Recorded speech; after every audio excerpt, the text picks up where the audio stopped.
I'm unboxing some beer from Norcia. The monks send me the occasional box, and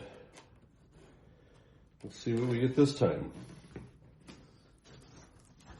Okay, this is how it's done. It isn't shipped from Italy. This is shipped from their East Coast distributor. And here's a bottle of the blonde. See, it's a large format. It's a pretty big sized bottle. It says it's 1 pint, 9.4 fluid ounces. So it's a nice big bottle. So this is the blonde. And here is the triple. Yeah. And here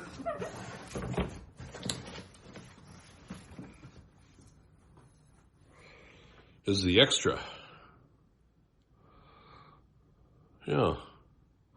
Beer from monks in Norcia.